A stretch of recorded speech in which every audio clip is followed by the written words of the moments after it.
Hello, this is Fred with Caldwell Sash Company.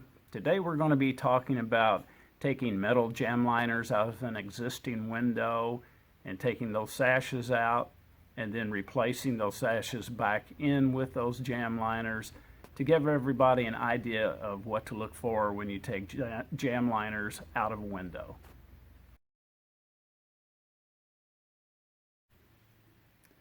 Okay, this is a sample window that I use when I teach people how to do this stuff. And when an existing jamb liner is in a window, they started putting these aluminum jamb liners in, I'd say in the 50s. Up until about 15 years ago, it's been really hard to get these aluminum liners lately. I think there's still one or two companies that still make them. But the reason for this video is I'm trying to teach people how to take them out without destroying the old ones and how to put them back in. So the first thing you look for when in your house, you take the top sash down, and usually they are nailed through where the springs go, here, and then the two on the other side. And you have to take those nails out. And it's hard getting those out because whatever you use always wants to tear up the metal. Also, if they're a real tall window, they will have a nail on the bottom. Not all the time. Most of the time it's just the nails at the top. And if they're a real tall window, sometimes you would see them nailed in the middle. But you need to look for those nails on every window that you work on because some people get overzealous when they start nailing these things. So now I'm going to show you how to take these out. This one I don't have nailed in because I do use it as a teaching tool. You have to take everything out at the same time, and when they go back, you put them back in at the same time. This particular window, the sill is on a 14-degree angle, so there's no need at all to nail it from the bottom. And here's how you take these out. As you can see, if this were in the house, I would be pulling it out, and you can see how it's coming out. And they typically have a 3/16 gap in the overall opening of the window, so these things will fit in and out. And you take it all out at one time, and that's about all there is to it. And this is what they look like. I'll set them down here on the table so you can see what they look like.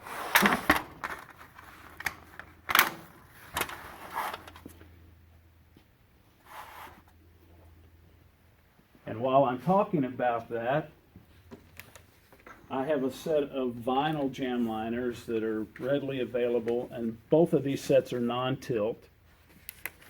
And the vinyl jamb liners work the same way, but you need a little bit more playroom in the width. You need a 1/4 to 5/16 of an inch in the width because they're thicker than the aluminum ones.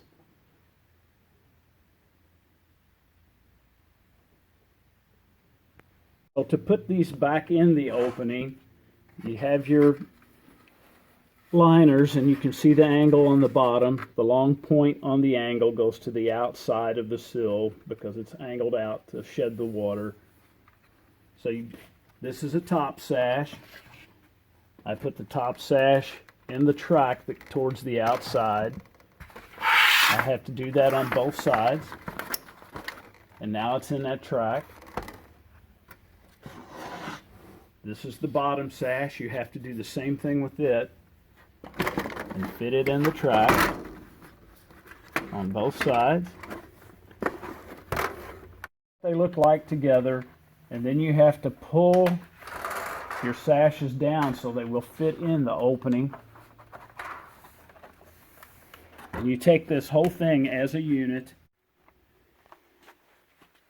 You put the bottom of the liners in the opening first, down on the sill, and you put it up against the blind stop, and then you start tilting them forward.